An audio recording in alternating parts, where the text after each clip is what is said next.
on the comments below, how do you support musicians?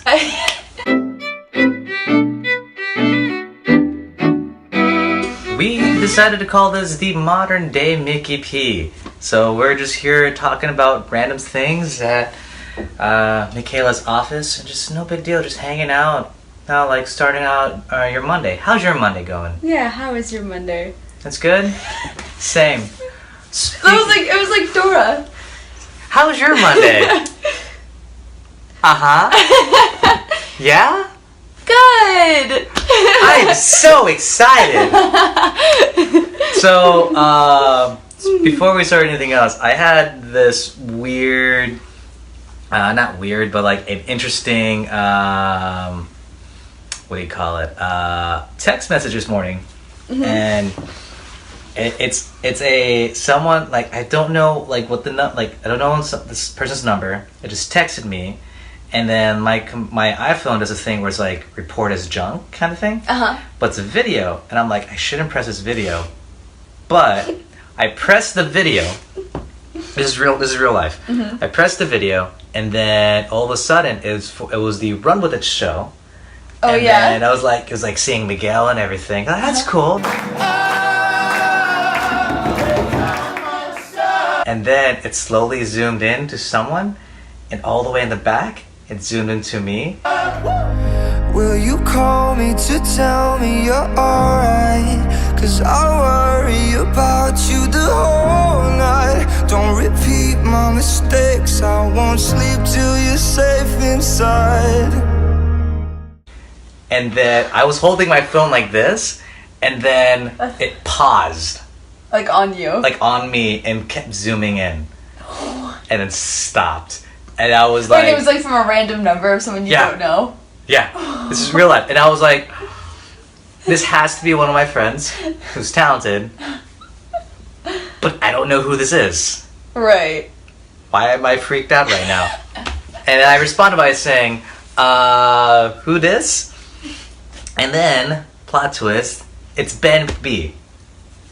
Who else could you expect? It's just super hilarious, because like all of a sudden he like just like, oh yeah, I decided to send you this a long time ago, and like but now I finally did it. It's like, you scared the crap out of me, Ben.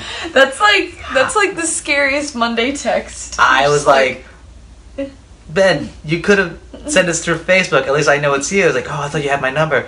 No, I don't. I love you. We're friends, but don't scare me like that. I already have too many stalkers. God, life is hard. So that was my morning. That's a Monday. That's a Monday start. That's insane. But yeah, speaking of which, it was Run With Its last show too. Yeah. How was it? It was good. It was bittersweet because I knew the whole band wanted to like go ahead and stop and then do continuous things. What do you mean, like individually? Yeah, individually. Yeah. So I know Dan was gonna do more things with other bands, and I think Ben's gonna be, the bass player Ben's actually doing Broadway. He's doing Chicago. Oh really? I think in Chicago. He's doing Broadway in Chicago. One of the two. And you're my fave, Elliot. But no, and then of course Miguel's doing his own middle theory music and everything, which is doing fantastic and everything right now. So but yeah, the show was very bittersweet, and it was super cool. Was it emotional at all? You know what? I think it wasn't for me. It wasn't, or at least for everyone there, like the fans. I don't think it was emotional. It was like a celebration. It was one of those things where it's like, cool, awesome new chapter. We're all still friends. We're all still going to be together. Let's do this. But I knew it was very emotional for like the band itself, and then like I saw like Miguel's wife and Ben's wife too, and they're like kind of tearing up, and I'm like, I get it. It's like a family. It is. And I mean, I just had a show basically like that not too long ago, and it was really emotional. No, but I could only imagine. Honestly, the last band I was in that we broke up, I just like granted, we didn't have like a good fan base, and it was the last band I was in was a complete like weird mode. Band like before Modern Day Fitzgerald. Exactly, yeah. Wait, what was this band? Okay. It was called Elgin the Band. It was Elgin not the Band? because my name is Mica-Elgin. Right.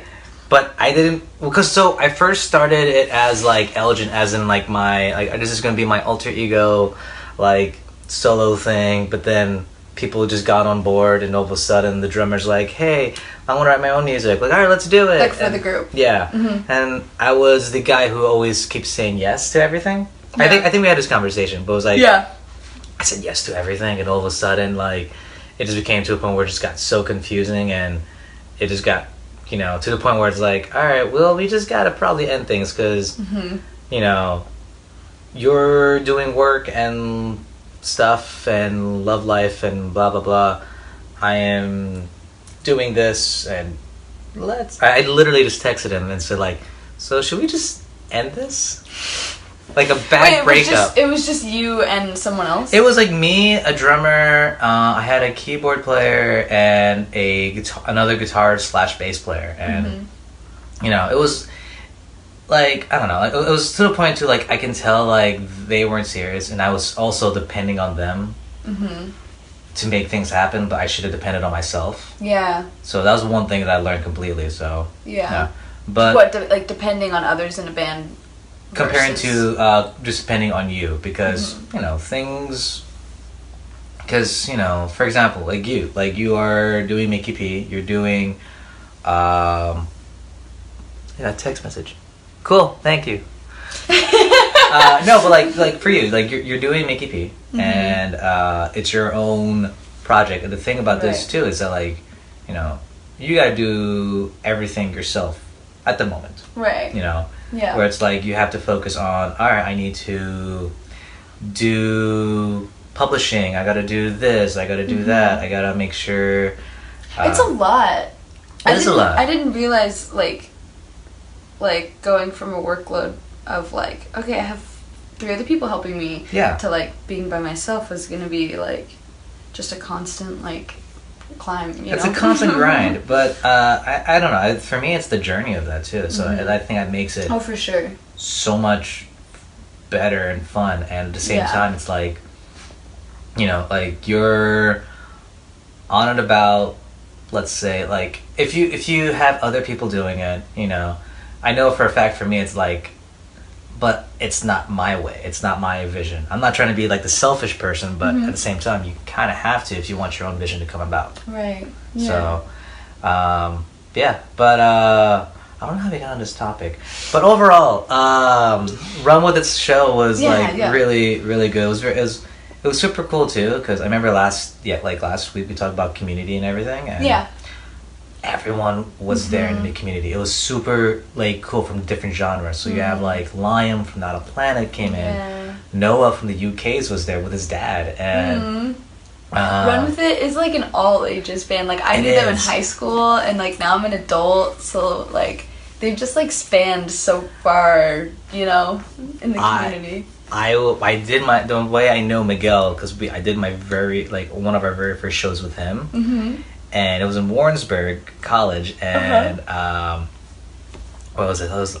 It was Miguel and 4 other different people, and it was super because they had like actually a Maroon 5 kind of sound. Yeah. In my vision that I remembered, it was super cool and everything, and like I remember you talking to Miguel later on. It's like, tell me about your gear, what's going on, and everything. We had a whole conversation with that, and he liked our stuff, so we just kept following, supporting each other, and then he lost some members, got some new ones, and slowly merged. Oh, like there were different members in Run With It? Different members, completely. Miguel was, not Miguel, Daniel wasn't there, someone else. And then I think Clint, the old bass player, was still playing bass. But then I just slowly, like, you know, turned to like, oh hey, this is now Run With It. And it was very, I don't know, like I said, it's very like, all ages friendly, which is a good thing. And, you know, they worked so hard, they were grinding so hard, but I think for them it's like, all right, cool, it's time. Yeah. So like they knew that it was time to end it. Yeah, it's a new chapter. I think that's a good one. basically putting it. So yeah. But no, Miguel's still doing good. Like he's just like been hustling at it now. Like he's doing middle theory music. Yeah, I've seen a lot about it. Yeah. A lot of live streams. Lot of good. That's a hustle. Live stream.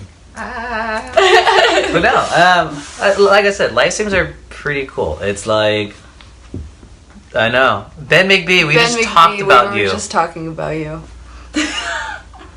Again, recap. Ben sent me a creepy message with a zoomed in picture of me. And I got freaked the F out. I'm trying not to curse right now because apparently I can't do that. But no, it was a super cool, emotional, very community, like everyone in every community just bonded together in that one show. So it was super cool to see it together. I'm really happy to hear that. Yeah. And I mean, the Rhino is also one of those community places. I hate that place. I hate the Rhino. Oh, it's so good. No, the Rhino's super cool. The Rhino's super cool. And, you know, it's now like a cool, like, I don't know, like a good sub-unit, a good, like, what's the word I'm looking for?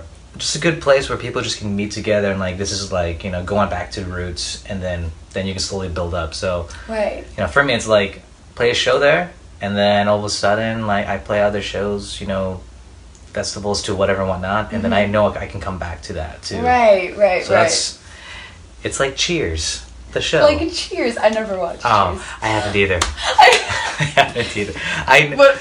What a... Yeah, it's all your fault, man. It's all your fault. I wasn't able to go back to bed because of that text message. Just saying. You disrupted his whole Monday. I hope you're happy. My whole Monday's ruined, Ben. But if you guys didn't know, we're doing 2 live streams at the moment. Yeah. We're trying this out. It's so weird. That's why I'm trying not to look at the camera. Yeah, it is kind of weird because I'm like, hello. Hi, how are you? Speaking of which, I'm going to change subjects really quick. You were doing... Me, personally? Yeah, you personally was trying to upload your album through Spotify. Yeah. How did that go? The full story. The full story. Because I'm going to sound like an idiot. No, trust me. I made a whole Instagram story because I don't really, like, post on, like, social media when I have, like online trouble, you know? Like, but I figured, like, this was a good time to go to social media and be like, hey, I need help. So I posted on my story because I couldn't find out how to... I'm uploading my album, right, onto this platform called CD Baby, which will, like, distribute your music. Or you can order, like, physical CDs through it. And I think I'm in, like, 90% of, like, indie bands now are using CD Baby. Yeah. So yeah, it's a, like, big... it's great. Like, I'm now part of, like, a music publishing place, so perfect. You are? Yeah. Wait, through CD Baby? Mm-hmm. Oh, you use it too? Yeah. Is that, like, the go-to then? It's the go-to. Okay. It really is. Like, even for, like, big name musicians? I think so. I mean, like, it's a good, like, medium, because, you know, for big-time musicians, they have their own record label that does all that stuff. Mm-hmm. But CD Baby is, like, that middle person where it's, like... Well, just, like, send your music out. And then, like, at the same time, they go ahead and... You should be very happy. But yeah, you should, like... I'm not sure if you did this, but, like, they make you go ahead and sign up for either ASCAP or... yeah, I did BMI. I just picked a random one, honestly. I did ASCAP. I think because Taylor Swift had that. Or did she do BMI? Crap. I think BMI was, like, free. They're both free. Oh, really? Yeah, you just have to choose which one works for you. But, like, they both are, like, the same thing in the end, right? Mm-hmm. I was looking everywhere. I was, like, Googling, like, what is the difference between BMI and ASCAP? There was nothing coming up. Just to recap, whoever's decided to watch this whole thing, we're talking about publishing, publishers that helps musicians get royalties. And the 2 main ones is BMI and ASCAP. I think ASCAP is also good for songwriters itself too. So it's like like if you write songs for, let's say, Drake, and he's gonna give you credit for it, usually ASCAP is a good way on getting it. So like, why is it BMI? That's just my opinion. I have, like, after I got it, I stopped looking into it. To be honest. Well, like, it kept on sending me emails like, this is an emergency for Miki P to sign up for BMI or ASCAP. So I was like, I just chose one, and then I haven't heard anything since. It's going to be the one, like, if you all of a sudden get like 10,000, 200,000 streams, they are going to be the ones who get you 10,000? I don't know. Like, okay, can we break down numbers, because I'm like so bad at this. Okay, I'm really bad at this too. Let's do it. So if you get 10,000 streams on Spotify, what kind of royalties do you get from? A penny? I'm gonna be straight up with that. Noise FM, they're a band. It's very popular here in Kansas City and also in Chicago. Yeah. They posted a while back that they got their actual royalty check from Spotify. Yeah. It was a penny, and they had like. They're a good popular band, like 10,000 to 15,000 streams, and they only got that much. And like on one song, or like... I think the whole thing. Okay. And you know, they broke down the numbers, and you know, it's. Is that just Spotify though? Yes, and then yes, if you go ahead and do like people buy albums through Apple Music, I don't buy albums anymore. Be straight up with that.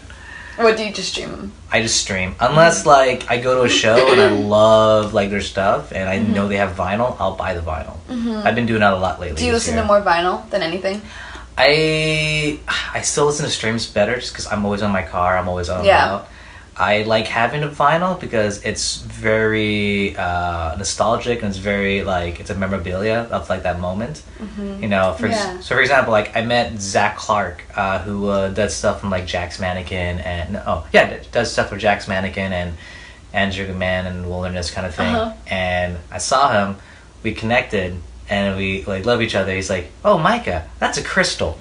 And he wrote down... That's a crystal? That's what he called it, but it's like a mineral. The name Mica is a mineral too. Okay. Anyway, he wrote down literally Mica. Mica's also a crystal, and then Zach Clark, and then Mica's also a crystal. And like that stuff is like just you just you know you have it's like a moment. It's a moment, and you put it on, and you're like taken back. Exactly, but you know overall, I do stream most of the time. It's just that's just where we are in the day. I stream too. It's not a problem. I mean, I would like to get to a point where I can, like, give back more. Yeah. Like, I've thought about, honestly, just going through, like, Bandcamp. Or going through something where it's, like, I can control what's coming in, you know? You can do that. I see people doing Bandcamp. I see people doing... Are you on Bandcamp? I'm not. Have you thought about it? So this is where I'm different from everybody, and this is where I'm different. And again, you personally don't have to follow this. This is your journey itself. My thing is, I decided a long time ago, or like about a year or two ago, that you know I could go ahead and try to change the market of like I need to sell my music, and it's going like I'll like. Way back when it's like I want to sell my music and I get money out of it, because I know I did pay X amount of money to record a song. I paid X amount of money to get this gear. I did and everything like that. But I know for a fact you're not going to buy the album. I know for a fact that you're not going to. What, like the consumer? The consumer itself. And again, I'm the same person too, because I'm the consumer myself with other people. And I know for a fact. I won't buy your music unless like we're really close friends and I love you to death. And yes, I'll do it.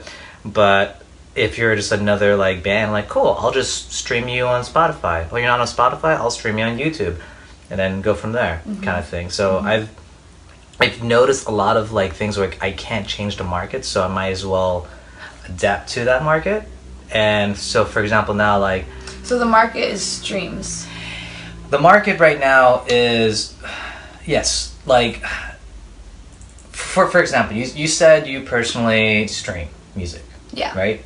And I do that too. I think 90% of people who aren't like the extra hipster kids, they love to stream music. Right. It's a given. And we get our music through Spotify, Apple Music, YouTube, SoundCloud, all that fun stuff. But then later on, it's like, you know, unless like you're very invested in that person, whereas like you know the whole history about that person, you know where they came from, you know that, you know, like you're more on a personal. You're on a personal note, like yeah. That's one. Okay, cool. You have a Patreon, and what's this? If I pay you $5 every month, I get a free songwriting thing, or we get to hang out and have coffee. Cool, let's do that. And then I see people doing that more. But the problem is like I can't go ahead and ask the consumer that who is don't even know me and ask them for money. And I see that lately. Ask them for money as in like buy my CD? Buy my CD, buy my merch, support me. So you would rather support like a Patreon than like going and buying the album? Or like do you support like Patreons? I do support Patrons. I support like, you know, GoFundMe's thing too. And just for the people that I really, really love. But as a consumer that I just see passing by, you know, I know for a fact I won't. I'm not trying to be a dick or anything, but I won't buy that person's album because I don't know you, kind of thing. Unless like I get really invested into you. Yeah. That's when I can go ahead and like support you again as a consumer. I mean, that's like there's just a lot of artists. There's a lot of musicians, and it's hard to just support everyone. It's true. And that's where the slight competition comes into place. Yeah. Once again, this is my own personal opinion. This is not the truth. This is the way I look at things. But no, so for me lately with this band is like, I rather capture everyone's attention first, and then... Through like a live performance? Live performance, streams like these, vlogs, you know, stuff like that, connections through other people. Yeah. And then once I get, you know, said person's attention and they got to know me even more and even more and even more and more invested, and then later I could go ahead and say like, hey, we're having a GoFundMe.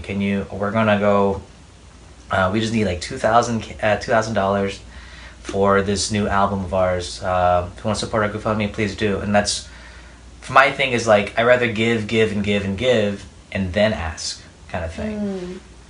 Rather than like, you know, like, give, cool, give me money. Yeah, right. And I see a lot of musicians lately complain about how the market's been like really bad on musicians, where it's like, you know, we're not getting enough money for streams, we're not getting enough blah blah blah for this, and you know, to a point where Jay-Z decided to make Tidal like his own streaming platform to go towards, you know, like towards more money to musicians. But that had its own politics kind of thing. To a point where Taylor Swift decided, I don't agree with this. I'm changing the market myself, where I'm not going to post no music of mine on Spotify. Oh, really? Plot twist, she put it back on.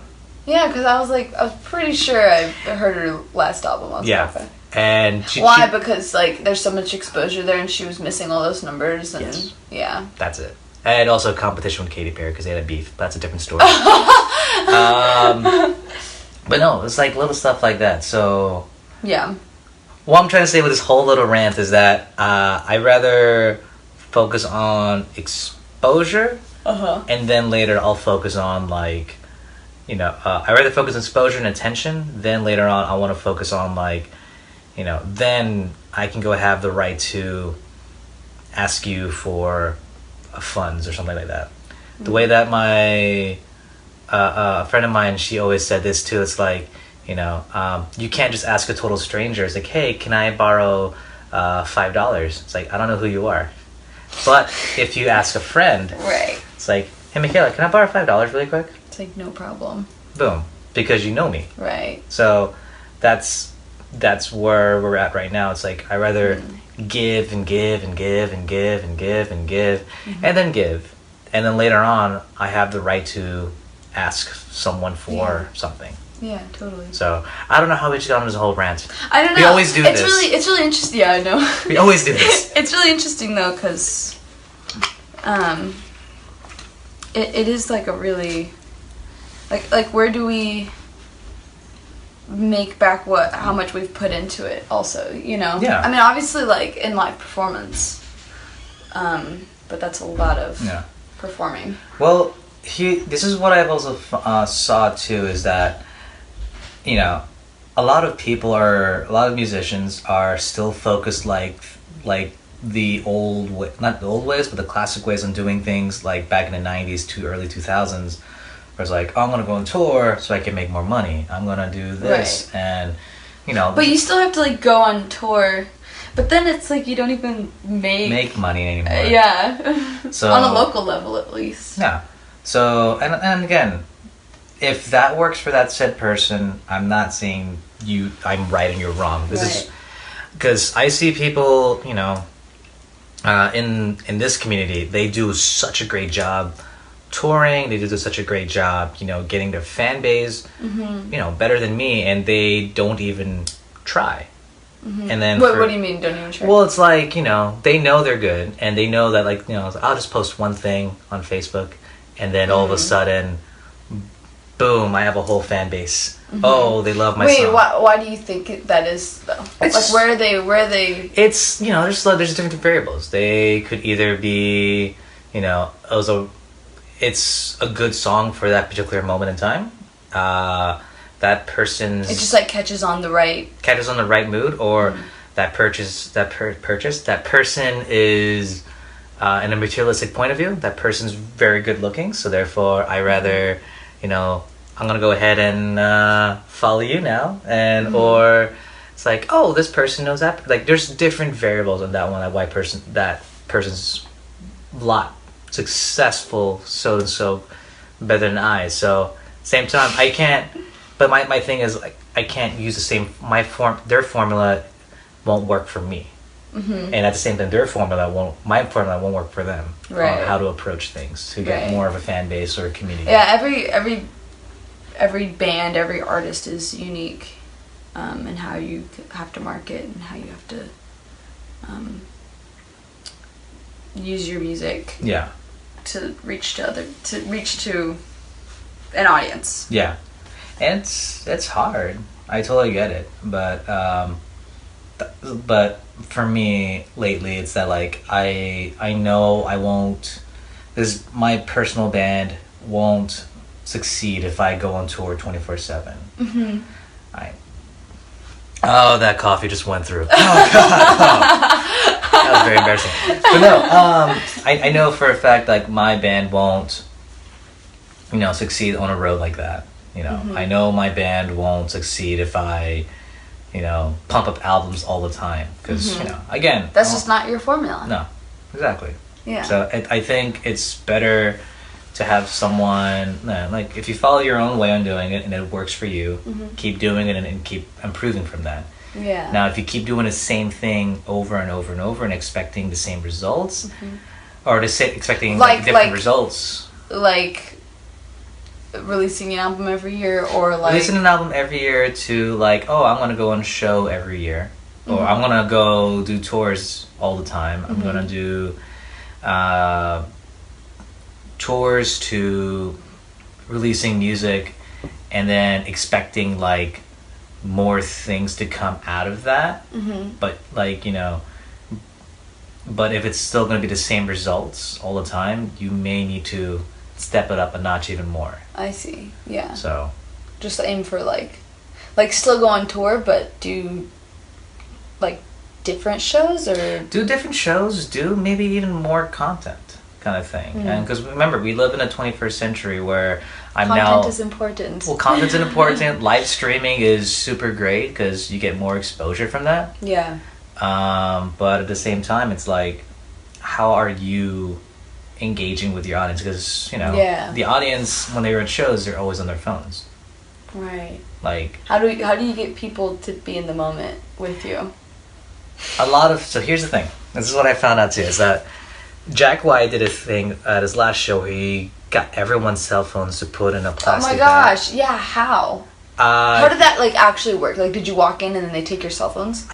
When you walk into the door, they give you a pouch, and they lock it in a pouch, and you keep it with you. If you need to go to use your phone, if it rings, you gotta go like outside of the designated area, and then you can check your phone.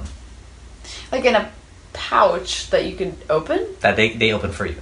Oh. Super weird. Like with a key? Yes. Huh.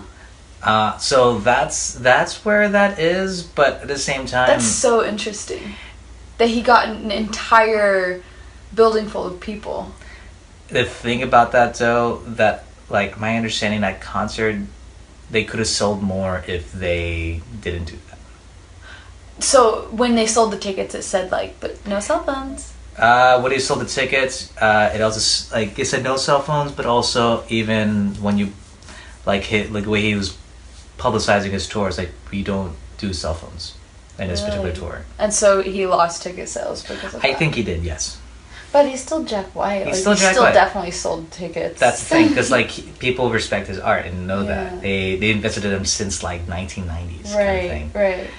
Now that said, for me, I can't tell people turn your phones off. We're playing a show. Right. That's so demanding. Here's the way I look at it now. It's like I rather have, if they're gonna be on their phones, I rather have them record us by Snapchatting and Instagramming and Facebooking. So will you say that like during your set then? I like if I see them on their phones, like I it's funny because like a lot of the time, you know, they're not like it looks like they're not listening, but I know they're listening. Right. Okay, that is something also that like I need to get better about. How so? Because I'll be on stage and I'll be playing and I'll like look out, and if anyone looks disinterested or like upset or like confused, I'll immediately be like I'll just like get that anxiety. That rush of anxiety that's just like, oh, I need to be doing something better. Like I'm not singing well enough, I'm not performing well enough, you know. And what do you think that is? For you personally? Well, I know it's an actual like psychological thing, you know, like if you look into an audience of like, and like there's like one person that looks mad, you're like focus on that one person versus like the 10 people around them that are like, you know what I'm saying? But you focus more on the negative. Yeah. And I just think that I also have like I know my skill level and I know how good I can be, so when I see someone who's disinterested, I feel like I'm not living up to my own expectations. But in reality, that's just like maybe their natural like resting face too. Yeah. You know? So I don't know, the way I look at it, I was watching an interview way back when, it was during 2009 or 10, and it was still in the beginning phases of like where apps are coming back onto phones kind of thing. And a band called Gold Motel. Coming back to phones? Yeah, well, I'm saying on phones in general, or like apps were starting. Yeah, apps are starting to be coming. There's a band called Gold Motel. The lead singer is Greta Morgan. She also been in like the Hush Sound and stuff like that. And she did an interview where it's like, you know, like the guy was asking like, so how was, so what was the best thing about shows or blah blah blah, and she mentioned like shows were great, but sometimes it's very interesting seeing people not being engaged or like acting too cool to watch a show. Really? Like to, you know, like to even a point where it's like they just have their phones out and like looking at them to like filming it and whatnot, but they're not enjoying it. But then I think they hate it. But then when it comes to me after the show, they loved it. Right. So after she said that, I kind of like noticed with like different shows that I've played to watching different shows, you know, our resting phase, our threshold of like, a resting thing of like, you know, watching a band or watching people, you know, sometimes even us when we talk like this is just a filter through which we are experiencing the to a point where it's like, you know, we're enjoying the moment, but we're also enjoying this moment too. Yeah. And it sucks though, because we want like their undivided attention. And it sucks though, because you want that undivided attention, and then you want her to be respectful, but at the same time it's like, but what's going on with Kim Kardashian though? No, that's the thing though. Right. It sucks though, and it's now the consistent norm at the moment. Yeah. And you can, it's like I've seen people try to change that. I see people say, by Jack White. Jack White. I even see, like, you know, what was it? Queen of the Stone Age. The lead singer saw a guy on his phone. It's like, hey, get your phone out. Like put your phone away, kind of thing. Like yelling at the crowd. But here's the thing, it's going to happen. That's just where we are in life. So you can't, like, control other people and what they're going to do. But at the same time, it's like, all right, but I want them to be undivided attention to me. I thought about that, but then I also see, you know, people also engaging, even if they're just being chilled out or, like, super cool in the back. Like, yeah, right. I'm too cool for you. I'm going to go on the side. That's where usually I am. But right, in the background, the sides. Yeah, the same. And it's like, cool, I'm just too cool for anybody kind of thing. But then you are enjoying the show. So when at the same time, like when you... Or even not in the same room. Like I've played at the Rhino where, like, there are people... There's probably more people in the bar side when I play. And, like, I feel like they're over there because they don't want to listen to me. But then I'll have them be like, yeah, we really enjoyed listening to you. And I'm like... But I don't see you. Yeah, but they're still... engaging. Yeah. So that's where the disconnect with most musicians are in right now with people. It's like, you don't like my music because you're not up front. It's like, no, I like your music. Sometimes, but it's like, you know, people have, like, big stack amps. And, like, I love your music, but I have to enjoy it in here. Right. And that's just, like, who they are. You can't be like, well, everyone needs to, like, come... watch me up front and be off their phones. And so I don't know, like that's where it comes back to me, where it's like I rather give and then that's when I can ask, where it's like, hey, can you know, like it just becomes a norm where it's like, cool, I'm gonna go in front to watch Modern Day Fitzgerald. Right. You know, like they're super cool in watching. He may throw his guitar again, so I'm ready to watch. Yeah. Hopefully you just gain, like, a respectful audience. Yeah. And build on that too. That's all it is. And, like, again, when people get scared that, like, no one, like, there's a lot of people but they're not engaging, I hate to say it, but they are still engaging with you. You know, if honestly, like, if they're still in the room and even if they're sitting down or looking at their phones, but they're still there, I'm like 85 to 90% sure that they're still watching. Right. That's just something that, like, I think every musician personally just has to, like, work through. Yeah. Because we don't live in that, because, you know, I know for a fact, like, I want to be to the point where, you know, you're playing a show and then a lot of people are up front, like, singing songs. I have to get security to, like, push me away. I want that.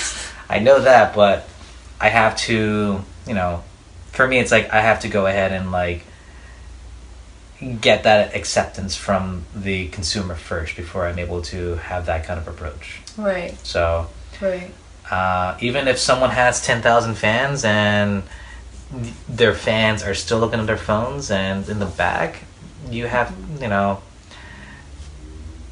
maybe I think it's okay where it's like, all right, I'm gonna be chilling at the back, or like they're chilling at the back, but I know they're still engaging. Right. I mean, they wouldn't be there. Yeah, honestly, there are times where, like, there are times where I was, like, a friend of mine and I were watching a band, and then they're, like, super not good. The band? The band itself. They're not from Kansas City. I'll be straight up with that. They're not from Kansas City, but my friend Emily and I were watching a band, and all of a sudden we, like, noticed that, like, it was just super awkward. It was on stage? On stage, they're not engaging, or it's like something off. The music was just like not our taste. Did you go to see them? Well, I guess we were seeing someone else, but they were playing on the same bill. Yeah, it went to the point where, like, all right, we're gonna go on the side.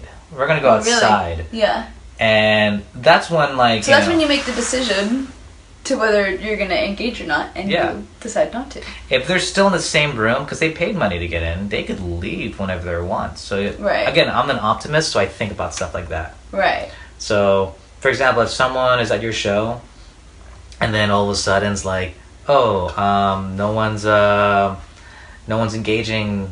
That one person's not looking at me when I'm singing the song about my heartbreak. This whole set sucks. Yeah. But here's the thing: they could have left. Right. You know. Right. Right. They're still there. They're still there. I don't think I've ever considered it that way. That's like really eye-opening. Yay!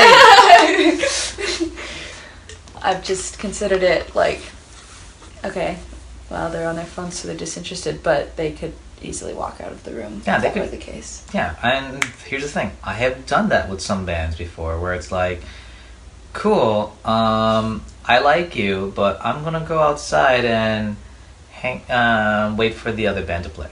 Yeah. I'm not trying to be rude or anything. I'm Yeah. just saying as a consumer, I was disengaged. Right. And there's nothing wrong with that. You're not gonna like click with everyone. No. You know, sometimes for singer-songwriters where they like, you know, try to be the Jason Mraz or John Mayer thing, and like they try to do the voice like,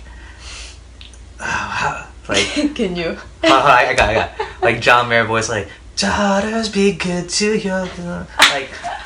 I'm a big John Mayer fan, by the way. You're a big John Mayer fan? I am actually. I have a John Mayer hat. Oh my gosh. Big fan. But that said, like, you know, I see people doing that where it's like, I'm disengaged. I'm not excited. I'm gonna because go. it's not something like. It's just not like my cup of tea. Mm-hmm. You know, I have some people love that kind of stuff and they stick around, but I will gladly step aside and let other people enjoy because I don't want to be rude and just be on my phone. Right. You want to be respectful, so you respectfully leave. Yeah, and this thing too is like, there are sometimes, like you said, some people are gonna be on their phones. Yeah.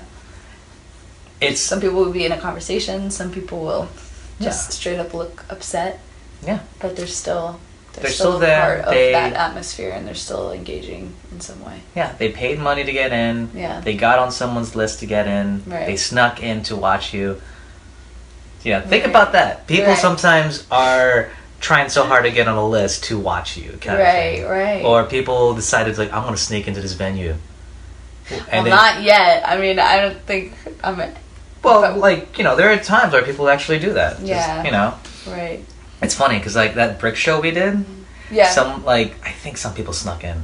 How? How do they sneak into the brick? Because... There's only one door. There's one door, but there's no one. There was a time where no one was watching that door. So, oh my gosh, we lost money out of that. Think about that. Wait, see, this just goes back to this conversation we were having of how are we making our income? How are we as musicians, you know? No, it's totally true. On the comments below, how do you support musicians? Okay, so how about this? As a recap, this whole podcast show thing, we are just having good conversation. Yeah.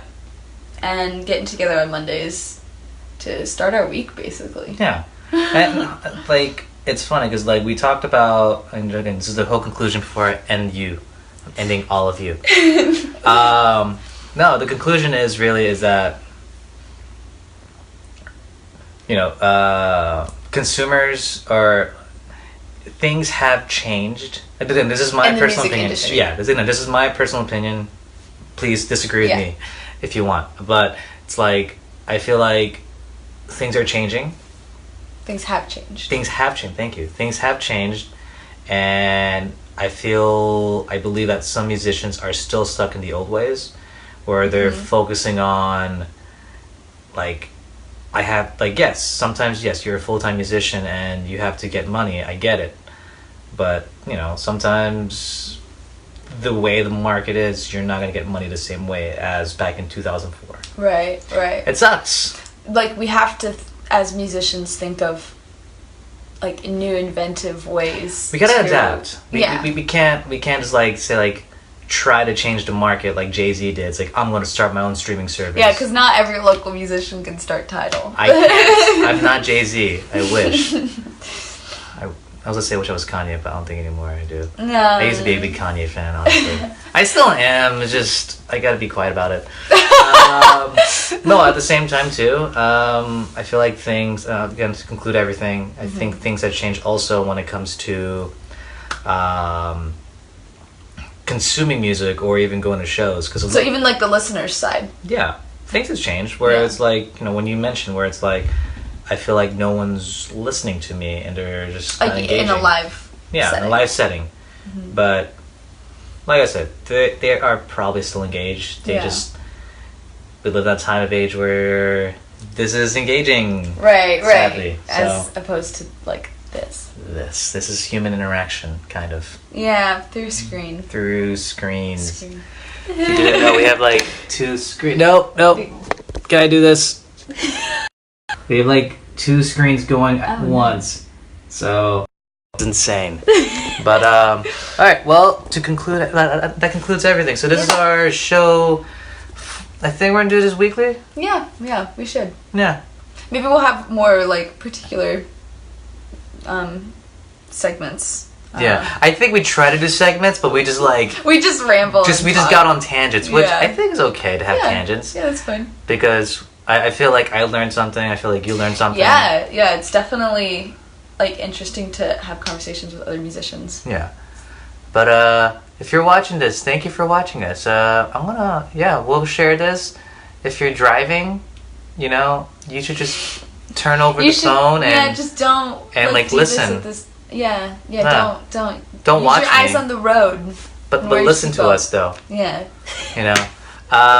September 1st is her album coming out.